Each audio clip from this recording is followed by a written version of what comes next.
हे everyone, welcome और welcome back to Raksha unplugged. कैसे हैं आप लोग? तो बात करेंगे जो लाइव हुई थी कल माता जी की और उनके बेटे की, जिसमें उन्होंने एक मुद्दा उठाया है जो कि बहुत गंभीर है, बहुत गंभीर मुद्दा है। और उन्होंने कहा है कि सभी धर्मों को समान तरीके से देखा जाना चाहिए। किसी भी धर्म के बारे में अगर कुछ बोला जाता है तो वो गलत है।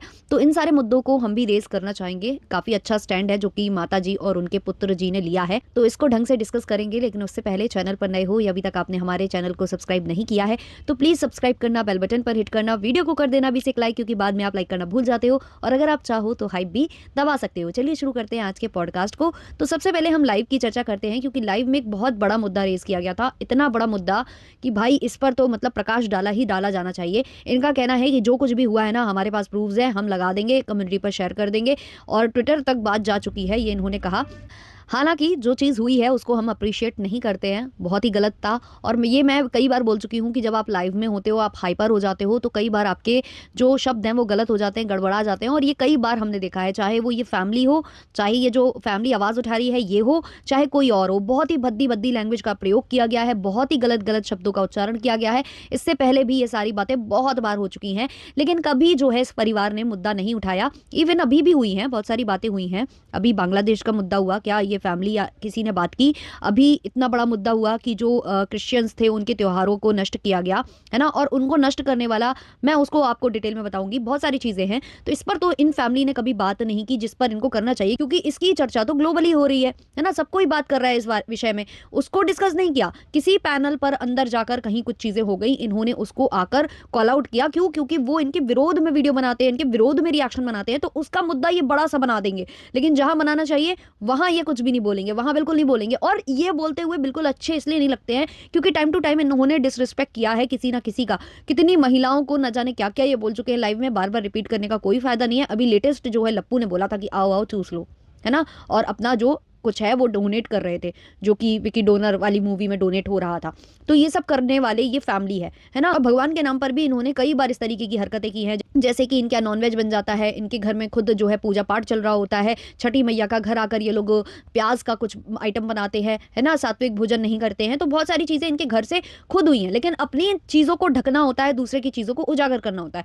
दीदी जी हैं जो हमारी, जो होलुलुलु से पढ़कर आई हैं, वो दीदी जी एक लाइव में या किसी पैनल में बोल रही थी कि हम लोगों को ना सामने से ऑफर किया जाता है कि आप इस मुद्दे पर बात करिए, उस मुद्दे पर बात करिए। तो जिज्जी, आपने आज तक तो किसी मुद्दे पर बात नहीं की, तो मुझे तो नहीं लगता कि आपको कोई अप्रोच भी करता होगा। और आप जैसी कंट्रोवर्शियल जो फैमिलीज होती है ना, उनको कोई भी ऐसे मुद्दों पर बात करने के लिए नहीं दिया जाता है। अभी ये जो क्या हुआ है ना, ये मुद्दा कैसे उठा रही थी वो भी मैं आपको बताती हूँ। जो अरावली हिल का मुद्दा चल रहा है, बहुत सारे ऐसे कंटेंट क्रिएटर्स हैं जो उस पर आवाज उठा रहे थे। तो जब उन्होंने आवाज उठानी शुरू की तो एक मतलब पीआर टीम हायर की गई जो लोगों को पैसे ऑफर कर रही है, और पैसे ऑफर करके बोल रही है कि आप अरावली की विशेषताएं बताइए, कि जो ये 100 मीटर वाली परिभाषा आई है ना वो सही है, जबकि वो सही नहीं है। क्योंकि अगर प्रोटेक्ट करना होता तो 30-40 मीटर वाली परिभाषा रखी जाती, क्योंकि जो 100 मीटर से नीचे की पहाड़ियां हैं वो 90% से अधिक है। ऐसे में कुछ चंद पहाड़ियां वहां बचने वाली हैं, बाकी सब में माइनिंग आगे आने वाले वक्त में होने वाली है। लेकिन इस चीज से लोगों का ध्यान भटकाने के लिए कई लोगों से वीडियोस बनवाए गए, पैसे दिए गए। तो ये वो मुद्दा उठा रही थी कि हम लोगों को, हम जैसे यूट्यूबर्स को दिया जाता है, आप जैसों को नहीं दिया जाता है। जो वाकई में अच्छे यूट्यूबर्स हैं, जिनकी रीच है, जो अच्छे मुद्दों पर बात करते हैं, जो ऐसे मुद्दों को उठाते हैं, आप जैसे कंट्रोवर्शियल इन्फ्लुएंसर्स को कुछ भी नहीं दिया जाता है बात करने के लिए, बोलने के लिए। लेकिन आप में इतनी गैरत होनी चाहिए कि आप इन सारे मुद्दों पर बात करो, ना कि उन चुनिंदा लोगों को चुनो जिनके वीडियोस पर उतने शायद व्यूज भी नहीं है, जिनकी बातें शायद फ्लो में निकल गई हैं, उतने फ्लो में उससे ज्यादा आप लोगों की निकल चुकी हैं। लेकिन आप उनका मुद्दा इसलिए बना रहे हो क्योंकि वो आपके विरोध में रिएक्शन बना रहे हैं। क्या आपने बांग्लादेश के मुद्दे पर कोई वीडियो बनाया? क्या आपने बनाया? क्या जो ये क्रिश्चियंस का जो भी हुआ उस पर बनाया? अभी उसका भी मैं आप लोगों को एक मैटर बताती हूँ, क्योंकि बहुत एक वीडियो वायरल हो रहा है जिसमें आपने देखा होगा एक टकला टकला लड़का है जो कि बड़ा सा टीका लगाकर, बड़ी बड़ी आंखें फाड़कर, वो जो है चर्च में जाकर चर्च वालों को भी गलत गलत बोल रहा है। मतलब जो उधर के फादर है उनको भी बोल रहा है, और सामने एक महिला खड़ी हुई है उससे भी बदतमीजी कर रहा है, और गंदे गंदे क्वेश्चंस जो है वो उठा रहा है वहां पर। ठीक है, तो ये जो बंदा है, जिसको हिंदुत्व का बहुत बड़ा मतलब प्रतिनिधित्व समझ रहे होंगे लोग कि भाई ये हिंदू का झंडा लेकर चला है, जी नहीं, वो हिंदू नहीं था। वो बंदा मुस्लिम था जो कि बांग्लादेशी है, और वो बांग्लादेश से भारत आ गया, है ना, इलीगल तरीके से आ गया। और यहाँ पर आकर उसने ये टीका वीका लगाकर खुद का नाम चेंज कर लिया, खुद का नाम हिंदू बताने लग गया, और खुद को हिंदू बताकर वो ये सब कर रहा है। जबकि उसने 2013 में खुद बोला था कि वो नास्तिक है, उसे किसी धर्म में आस्था नहीं है, और वो मुस्लिम है। और वो यहाँ पर आकर हिंदू बनकर और ये सारी चीजें कर रहा था। तो ये मुद्दा आपने उठाया, क्या आपने जागरूक करने की कोशिश की अपनी ऑडियंस को? बिल्कुल जागरूक करने की कोशिश नहीं की। अभी एक और ऐसा किस्सा आया है, अब देखिए आप, ये जो बांग्लादेशी है, ये घुसपैठिया, ये आ जाता है, ये हिंदू बन जाता है और ये हिंदू नारे लगाता है, जय श्री राम को जय श्री राम करता है, हमारे भगवान राम को बदनाम करता है, और भगवान का नाम ले लेकर ये लोग इस तरीके से किसी दूसरे धर्म के लोगों को उनका पूजा पाठ और जो भी चीजें हैं वो करने से रोकते हैं। किसका नाम बदनाम करते हैं? भगवान राम का। और इनको कोई कुछ नहीं बोल रहा है, इनको तो लोग बोल रहे हैं कि भाई ये हिंदू की बहुत बड़ी मूर्ति है, बहुत बड़े मतलब ये प्रतिनिधित्व कर रहे हैं, ये हमारा प्रतिनिधि है, ये हमारे, ये बोलने लगते हैं। और वहीं एक छत्तीसगढ़ का व्यक्ति जो कि केरला में जॉब कर रहा है, केरला में वो जॉब कर रहा था, और उसको लोगों ने बांग्लादेशी समझकर पीट पीट कर वहां पर जो है मार डाला, काफी लोगों ने मिलकर मार डाला। तो ये सारे मुद्दे तो आपने कभी नहीं उठाए, इन मुद्दों को आपको उठाना चाहिए था, ऑडियंस को जो है जागरूक करना चाहिए था, है ना? तब तो आप कुछ नहीं करते हो, बड़े बड़े मुद्दे आते हैं निकल जाते हैं। ऑपरेशन सिंदूर पर बड़े बड़े यूट्यूबर्स बात नहीं करते, और ऑब्वियसली जब आप इन मुद्दों पर बात करोगे तो आप अपना एक ओपिनियन दोगे। जैसे मैं कुछ बोलूंगी तो मैं एक ओपिनियन अपना दूंगी उसमें। भाई मैं न्यूज तो रीड कर नहीं रही हूँ, मैं अगर ब्लॉगर हूँ या मैं अगर रिएक्शनिस्ट हूँ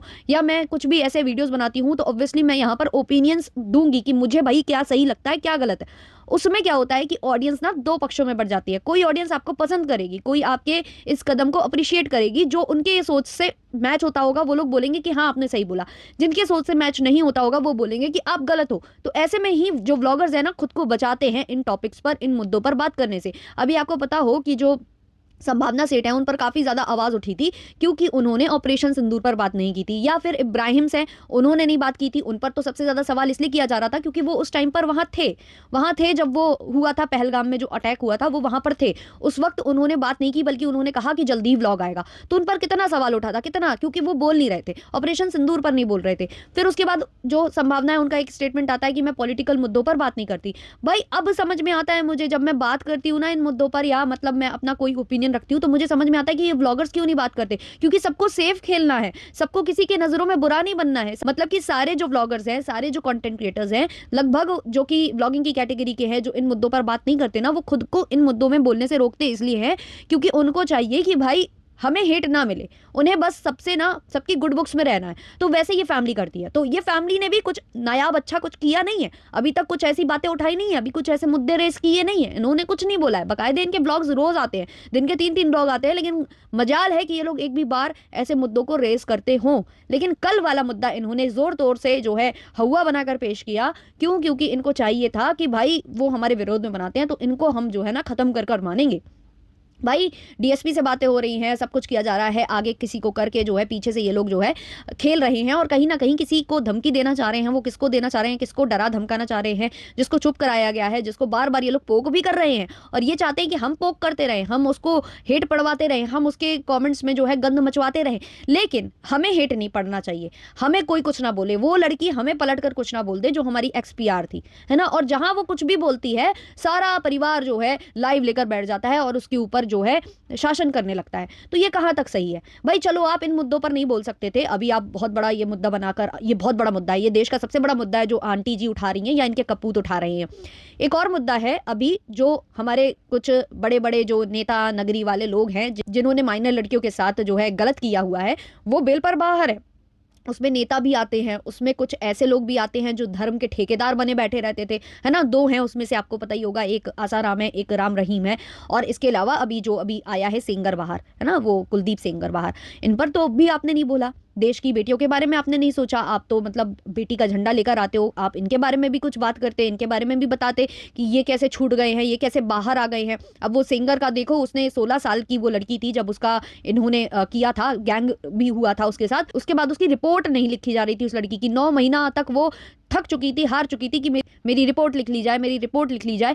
कोई नहीं लिख रहा था। जब अंत में वो हार गई और वो पहुंची सीएम आवास के आगे, खुद को आत्मदाह करने की कोशिश जब उसने की, तब जाकर उसकी रिपोर्ट दर्ज हुई। जब रिपोर्ट दर्ज हुई तो वो जो जिसने इसके साथ किया था, कुकृत्य किया था, उस बंदे ने इसके पिता को जो है पुलिस कस्टडी में पिटवा कर और उसको मरवा दिया। उसके बाद उसकी 2 आंटियां, उसकी खुद की वकील, इन पर हमला करा दिया। 2 आंटियां खत्म हो गई, इनका जो वकील है उसको चोट आई, इनको चोट आई। जैसे तैसे इन लोगों ने केस लड़ा, 2019 में उसको सजा मिल गई, उसको उम्र कैद की सजा मिल गई। अब सजा उसको मिल गई, ये वाला केस भी चल रहा था कि पिता की हत्या करवाई, ये वाला केस भी चल रहा था जो एक्सीडेंट करवाया, सारा कुछ चल रहा था उसके ऊपर। उसके बाद क्या होता है, 2025 में उसे बेल मिल जाती है और कहा जाता है कि उसको ना उसका ये जो सजा है अब कंप्लीट हो गई है। वो जो माइनर लड़कियों वाला केस है उसमें उसको रिहाई दी जा रही है। क्यों? क्योंकि एक लूप होल निकाल लिया है उसके वकील ने। क्या लूप होल है इसमें? ये होता था कि जो मतलब नॉर्मल व्यक्ति अगर ये वाला करता है, अपराध करता है, तो उसको कड़ी से कड़ी सजा दी जाएगी। लेकिन अगर कोई ऐसी पदवी पर व्यक्ति बैठा है जो मतलब रसूख वाली है, या हमारे देश के कुछ ऐसे लोग जो देश को सर्व करने का काम करते हैं, जो अच्छा औहदा रखते हैं, अगर अगर वो ऐसा कृत्य करते पाए जाते हैं ना, तो उनको तो कड़ी से कड़ी, बिल्कुल ही कड़ी से कड़ी दी जाएगी, आजीवन दी जाएगी, नहीं तो उनको सीधे लटका दिया जाएगा। तो इस तरीके के उनके ऊपर कानून लागू होते थे। लेकिन उनके वकील ने लूप होल निकाल लिया, क्योंकि जब इस बंदे ने उस लड़की के साथ किया था तो उस वक्त शायद वो पदवी पर था नहीं, या तो कहा जा रहा है कि ये वाली जो पदवी है ना वो नहीं मानी जाती है कि वो देश को सर्व करती है। तो ऐसा कुछ करके उन्होंने लूप होल निकाला और उसको ना जो है बरी करवा दिया। अब वो बरी हो गया। बरी होते ही वो इस लड़की के परिवार को और इस लड़की को धमका रहा है कि जैसे ही मैं निकला हूं ना, अब मैं तुम लोगों को देख लूंगा। उस वजह से वो जो परिवार है वो डर गया, और डरने के बाद उन्होंने दिल्ली पर जो है धरना वरना प्रदर्शन करना स्टार्ट किया। जब धरना प्रदर्शन करना स्टार्ट किया तो पुलिस उनको उठाकर ले जाती है। शांति प्रदर्शन कर रहे थे वो लोग, ऐसा कोई भीड़ भीड़ इकट्ठी नहीं थी, फिर भी उनको उठाकर ले गए। अब जो है ना, जब ज्यादा इस पर होने लगा, वीडियोस बनने लगे, सब लोग आने लगे, एनजीओ वगैरह भी आगे आने लगे, तो अब कहा जा रहा है कि नहीं, दोबारा इस बारे में सोचा जाएगा। सीबीआई इस चीज को और आगे लेकर जा रही है और आगे लेकर जाएंगे कि भाई इनको कड़ी से कड़ी सजा हो, इनको ऐसे बेल ना मिले। तो भाई ये सब जो मुद्दे चल रहे हैं इन पर भी बात करिए ना आप लोग। इन पर क्यों बात नहीं करते हो आप? इन पर बात करने से क्यों डरते हो आप? भाई आप जाने क्या क्या उठाकर ले आते हो। कभी आप धार्मिक भावनाओं को भड़काने की कोशिश करते हो, कभी आप धार्मिक मुद्दे उठाते हो, जबकि आपके घर में ही ना जाने क्या क्या होता रहता है, न जाने क्या क्या आप लोग बोलते हो। और जब फंस जाएंगे, जब कुछ हो जाएगा, भाई पहले तो कह रहे थे कि मेरे इधर पर लिंक पड़ा हुआ है, बेटी ने डाला हुआ है, हम भी डाल देंगे, ये वो कर रहे थे। अब आज उनकी बेटी का थंबनेल और टाइटल आता है कि मैं तो दूर हूं, मैं तो अपने बच्चों के साथ खुश हूं। भाई आप दूर रोज जाते हो और रोज जो है ना करीब आ जाते हो। रोज आपको लाइव करनी होती है, रोज आपको वीडियो बनाना होता है। आप लोगों का रोज का है, ये कोई नई बात नहीं है, ये आपका रोज का ही है कि आज मैं जा रही हूँ, मैं दूर हट गई हूँ, मैं जवाब नहीं दूंगी, मैं ये नहीं करूंगी, मैं वो नहीं करूंगी। फिर कोई मुद्दा हो रहा होगा आपके परिवार का, आपके भैया भाभी का, आपकी मम्मी का, आप कूद कर आ जाओगे। ऐसा लगता है कि जैसे उनको जवाब देना नहीं आता है। जब तक आप कूदोगे नहीं, आप जवाब दोगे नहीं, तो वो तो जवाब दे ही नहीं पाएंगे। तो ये इनका हमेशा का है। और डराना धमकाना तो भाई इनके बाएं हाथ का खेल है, बाएं हाथ का खेल है। कभी बोला जाता है कि भाई हमें गंदा बोलने वालों से प्रॉब्लम है, कभी बोला जाता है कि नहीं, जो लोग नॉर्मल रिएक्शन देते हैं, जो दोनों पक्षों के बारे में बोलते हैं, उनसे हमें प्रॉब्लम नहीं है। तो मतलब अगर ऐसी बात है, आपको बुरा बोलने वालों से प्रॉब्लम है, जो गंदा बोलते हैं, तो सबसे पहले तो आपको अपने गिरेबान में झांकना चाहिए। क्योंकि जब नॉर्मल रिएक्शन बन रहे थे, कुछ ऐसी बातें हो ही नहीं रही थी, तब आकर गंदी गंदी लैंग्वेज का इस्तेमाल जो है लप्पू की साइड से हुआ था। सबसे पहले तो लप्पू ने लाइफ में गंदा गंदा बोला था, और आज लप्पू और लप्पी इतने शांत, इतने शांत। शांत होने का कारण क्या है? इनकी जो स्टोर है वो ओपनिंग का टाइम आ रहा है, तो अभी ऑडियंस के सामने बुरा नहीं बनना है, क्योंकि ज्यादा से ज्यादा तो ऑडियंस को ही बेचेंगे। ऑनलाइन इनका बिजनेस ज्यादा है, ऑफलाइन इतनी जल्दी तो कोई आएगा नहीं, इतनी जल्दी तो इनसे कोई खरीदने पहुंच नहीं जाएगा। वैसे भी इनकी कोई बहुत अच्छी वैल्यू नहीं है। खुद दीदी जी ने बोला है कि वहां पर तो हम शक्ल दिखाने लायक नहीं रह गए, वहां हम 5 दिन नहीं रुक पाते हैं। तो वहां पर जब स्टोर खोलोगे तो कैसे वो इतनी आसानी से चल जाएगा? टाइम लगेगा ना। तो सारा तो बिजनेस ऑनलाइन वाला है। तो ऑनलाइन अगर बिजनेस करना है तो ऑनलाइन ऑडियंस को साथ कर चलना पड़ेगा। गंदी लैंग्वेज, गंदा जो है शब्दों का प्रयोग करेंगे तो फिर जो है ऑडियंस कटने लग जाएगी। तो बहुत स्मार्ट प्ले करते हैं ये सारे के सारे मिलकर। तो ये था मेरा आज का पॉडकास्ट। आप लोग का जो भी ओपिनियन है कमेंट सेक्शन में जरूर बताना। चलिए मिलते हैं नेक्स्ट वाले पॉडकास्ट के संग, तब तक के लिए बाय बाय।